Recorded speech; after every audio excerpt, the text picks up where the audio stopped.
Thank you for joining us for another Mentors Moment where we like to talk to those effectively helping tomorrow's youth today. My name is Tish, and everybody, this is Eileen Chambers. This month, we are going to be talking about the dreaded finances and how to make them less dreaded and how to get the family involved. And Eileen is a finance extraordinaire. So, Eileen, if you could just share a little bit of background on what you do, who you work for, and why, and we will get this going off. Absolutely. Well, first and foremost, I gotta definitely give it back to you. Thank you so much for having me on this platform. I think it's absolutely phenomenal what you're doing in the You. community, and so thank you so much.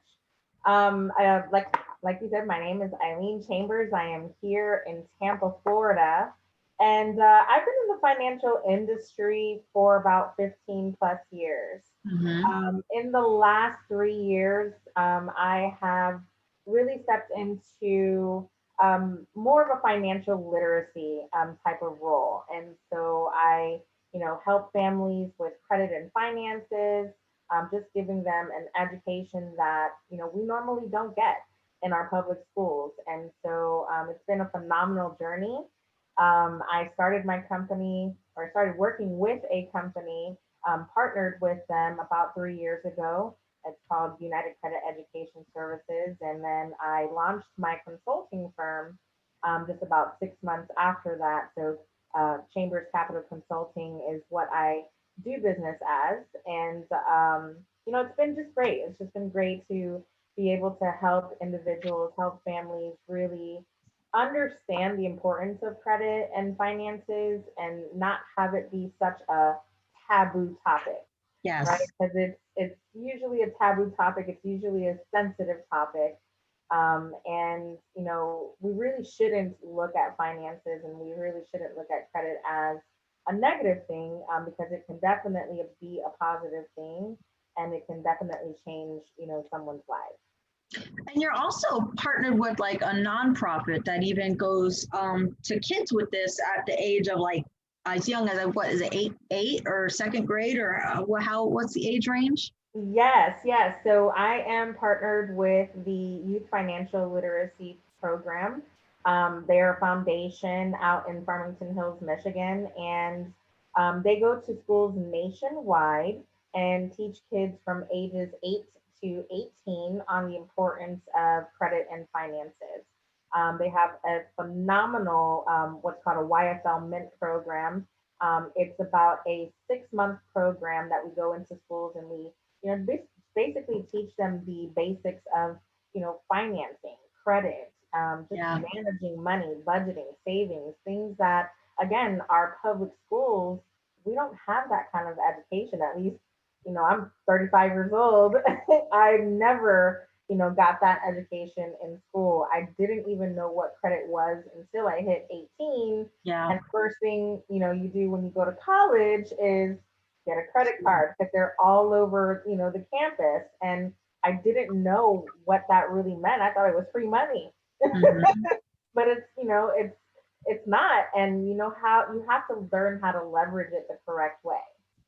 So I love that you're teaching this on like it seemed like all platforms. You're teaching it to the youth before they get to the part. You're teaching it to adults who may have even messed up and are trying to recover their ways.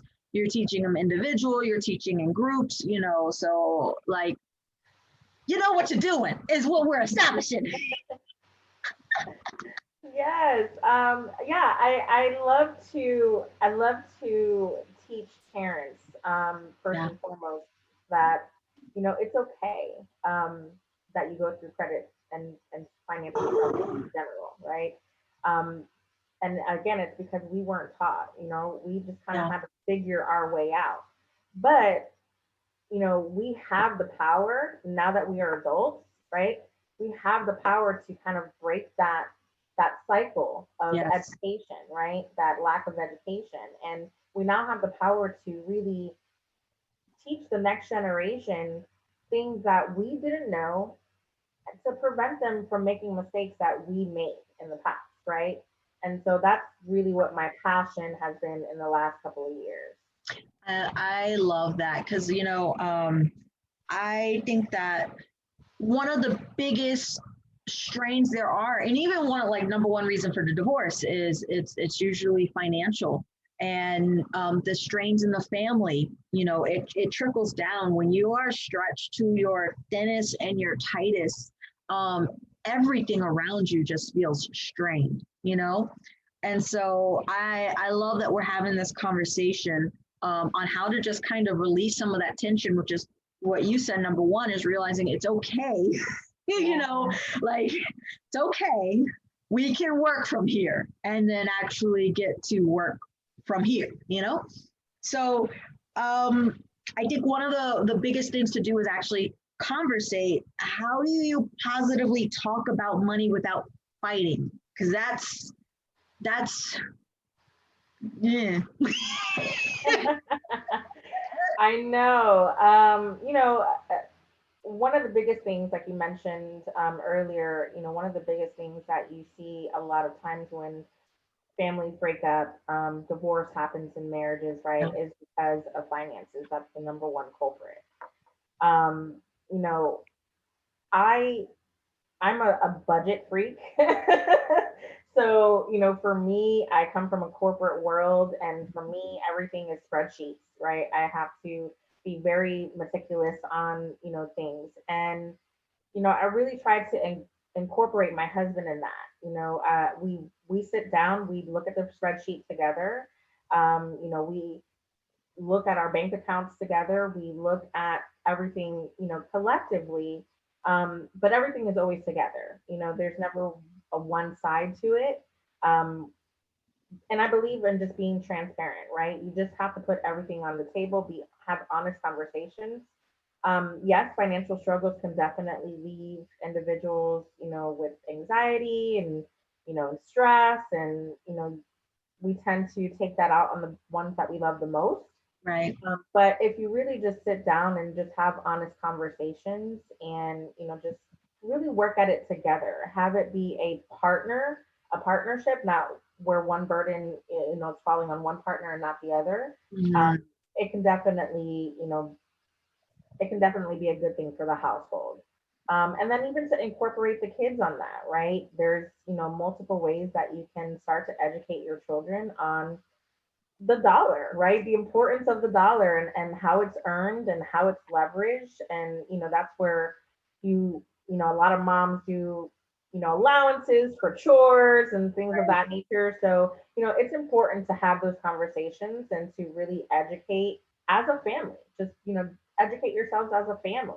Right. And it really kind of just takes away that burden, and it takes away that anxiety that you may feel towards another, or that, animosity that you may feel, this one's spending more and this one's not. It really just eliminates that when you're doing everything as a family and understanding and educating one another on what you can do to make things better for your household. Now, do you think that there's like right and wrong verbiage when it comes to this? I don't know. I guess maybe I'm coming from somebody who has a lot of fights about money. So I'm like, are there phrases to stay away from? Like, it's your fault. Maybe we should take that one out. Yes, definitely. I mean, no one is perfect. Don't get me wrong. I've been with my husband for 12 years. So it definitely took some time to get there, right? It's not always peaches and cream. And, you really do want to, yes, like you mentioned, refrain from using words like it's your fault, or, you're spending more money. And I, listen, I'm a work in progress. The Lord is constantly working on me. So, sometimes I do still fall into that, and I look at my husband. I'm like, what did you buy? But you really just have to, again, communication. Just communicate. And there's a way to communicate without, anger. There's a way to communicate without blaming, right? Just sit down and lay everything out on the table. Okay, so you spent this. Now we need to figure out a way to recoup. And, if you just again, do it as a team. You can kind of avoid those situations. But yeah, definitely don't blame. It's not Yeah, your fault. nobody. I've been reading like a lot of financial books because it's actually my personal number one goal, resolution, whatever you want to call it, is to be financially healthy. All right, I don't Yes, necessarily got to be wealthy, but doggone it, I gotta get healthy. Okay. yes. And so in all of these books, they talk about like, don't say you're broke, or it sounds pretty hokey pokey to me if we're gonna be honest, but like, does that verbiage matter, you Oh know? yes, Oh, yes. okay. I am a firm believer in affirmations, right? Okay. What you speak, what you think comes to fruition. And so yes, your words can definitely be very powerful. You know, when you're constantly saying, I can't afford this, or I'm Yeah. not, I'm broke. I can't spend money on this and I don't have the money. Well, guess what? You're not gonna have the money. Because you're tricking your mind into believing that that's your reality, right? And so that also speaks to, what you're blessed with. And so, yes, our thoughts, our words can definitely be very, very powerful. So things like I can't, um, I don't even use that in my vocabulary. Mm-hmm. Things like I try, no, I don't try, I do. Ooh, Uh, teach, teach. so yes, so yeah, it definitely can be very powerful. So yes, I'm not broke. I'm just not rich yet, right? Oh, I gotcha. Yeah. I'm not broke. I just don't have millions of dollars yet. Okay, but it's that word yet, Yeah, right? that makes a Because you're difference. speaking it into existence. Definitely things can change that way. So, okay. So I hear you with the don't say you're broke, you're just not rich yet. All right. And I respect that. But like, and I go, well, but what if you really are broke? No, no, no.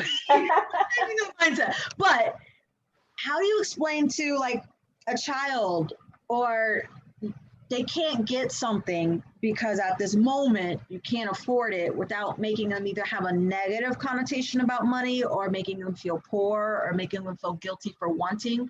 Because me, and I actually know some other, like I know a single mom who, you're like, we can't afford it, stop asking me for things, like sometimes it it it feels like that, and it's a lash out.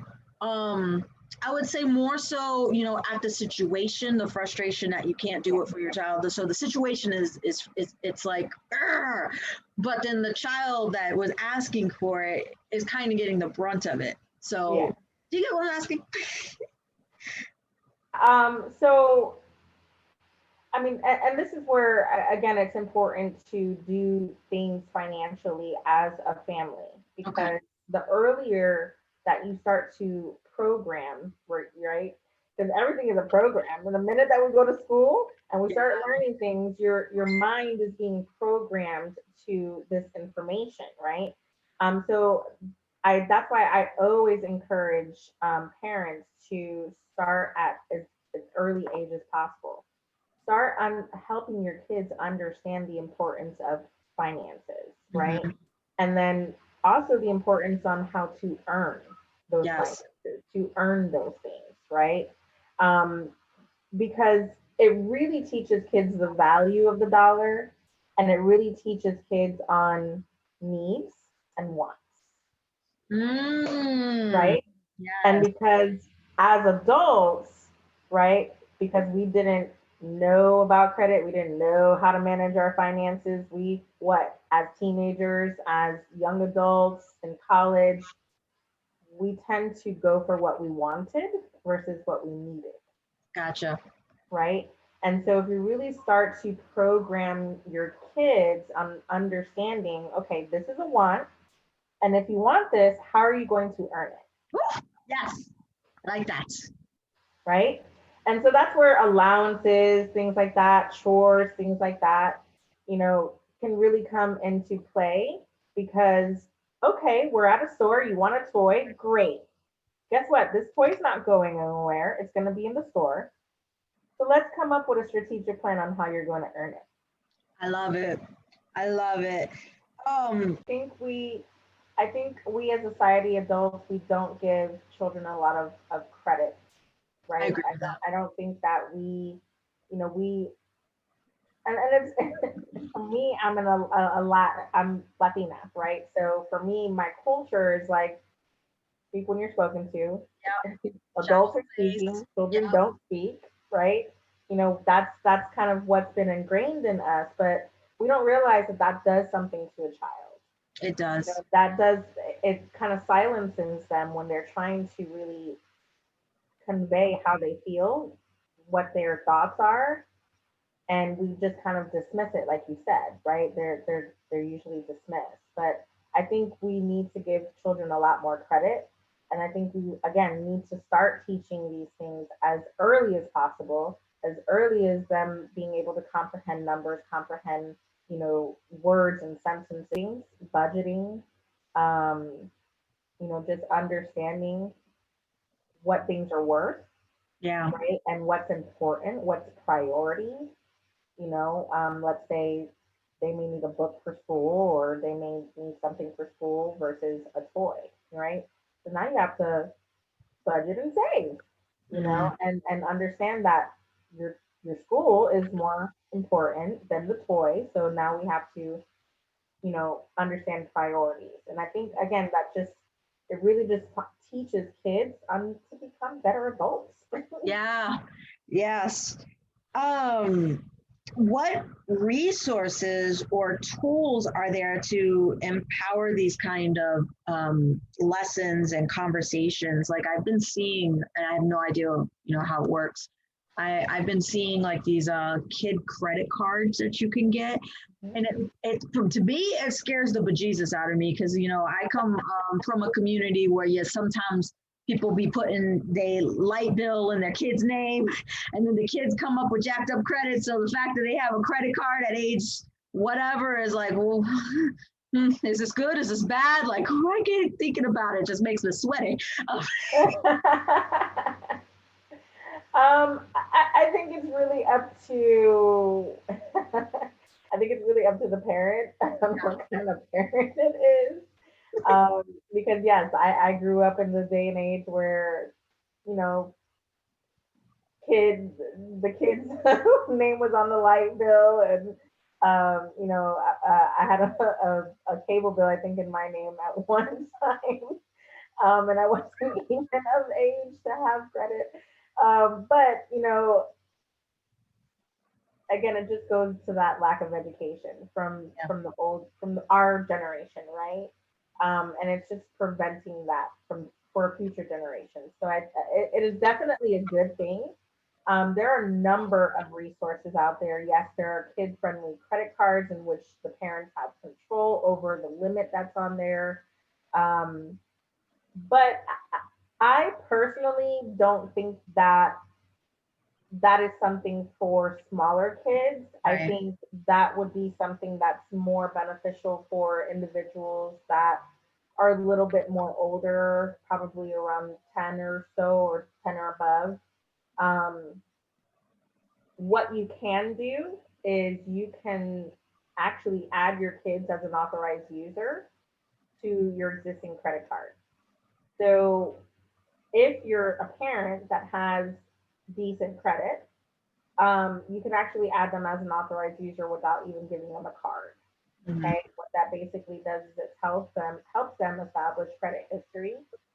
And I actually spoke about this on Facebook yesterday. 25 years or more is considered excellent credit history, right? And that makes up 15% of how your credit score is calculated. So if more parents knew to, how to leverage credit and how to incorporate their kids in leveraging credit, you actually be able to set your kids up for success credit wise once they become an adult, because now they have so much credit history, right? Mm. Versus when you turn 18 and you get your first credit card, now you're just building at 18, right? But if you started building earlier, come 18, now you have excellent credit, and it opens up and unlocks a lot of doors and a lot of Wow. opportunities. Yeah, that's awesome. Um, so I was wanting to talk about breaking financial stereotypes if they're already set in place. So my example was right now an entitled child. Okay, so they are feeling, I don't know if they're entitled. So like having the conversations and sort of the steps to bring it down a little bit to a more of a reality, or even vice versa. You could do, watch this, the flip side of that. I love it. Yeah, the flip side of the entitlement, you could talk about somebody who maybe doesn't feel deserving of certain things, because they do have that extreme of like, and how to make them, like how do you flip the stereotypes? It's kind of already in their heads. Yeah. I could definitely speak to this because it's how I grew up. Just a background about me. Um, my biological father, my father, and my mother, they split up when I was 6 years old, and it was due to a lot of just different issues. But a lot of it had to do with finances. At the time, my dad was a veteran from the Army. He was on disability, and um, he joined the police force, but shortly quit the police force after the Army because he didn't want to put himself in harm's way, given that he had two children, me and my sister. And he became a garbage man. And it was something that my dad really loved.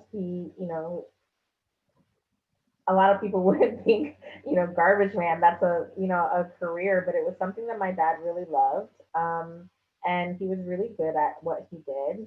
And, we grew up with a lot of hand me downs.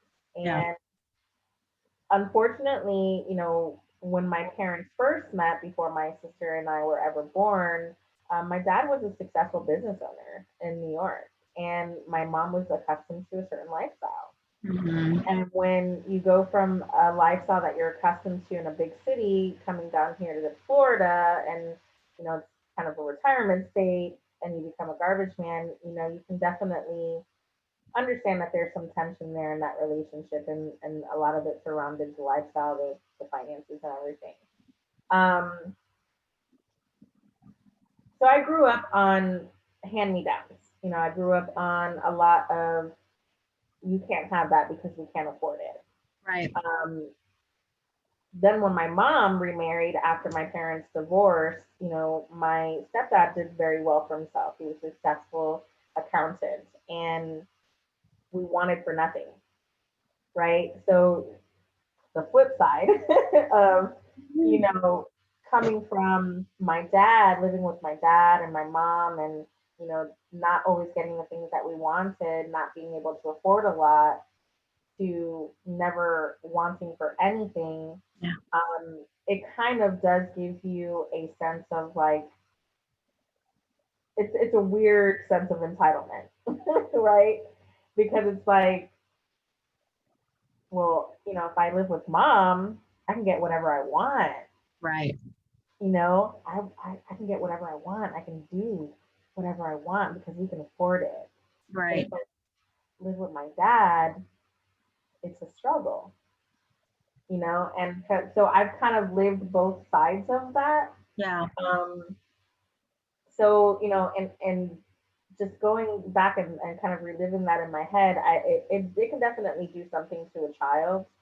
Um, but again, I always go back to the value of the dollar, right? Just helping children understand what money really means and what money can really do for you and your future, and not just in the moment, Mm-hmm. is super important. And I think it kind of releases any of that entitlement. Um, I think also to, always giving kids what they want without actually having to work for it, um, can definitely be something parents can work on, right? Because with my mom's side of the, side living with her, it was always, we got the money, okay, whatever, here, right? But with my dad, I learned valuable lessons. I learned, okay, well, if you want this, I can save for it, but you're going to help me work for it. Yes. Right. So, my dad would do things like, chores, and, we would go out on garbage runs with him to help him with his job. And it was really just understanding that I can work for things that I want. It doesn't have to be handed to me. Yeah. It really just changes you, and it really just does set you up for a different kind of adult life, right?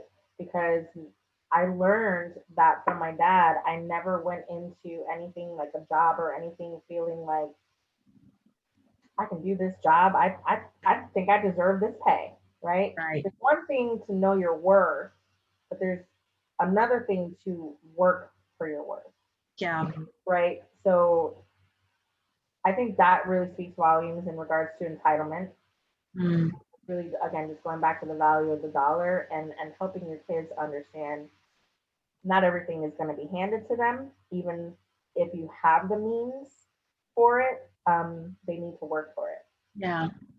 Yeah, I love that. Well, you touched on tasks that kids could do to start getting financially ahead, which would be savings, right? Learning how to earn, possibly when they're older, you got the credit card things, you can get on with mom and dad and start establishing your credit early, which I didn't know. So that's awesome to know, by the way. Yes. But all of these things you teach, what do you think the biggest lesson a child taught you? Oh, wow.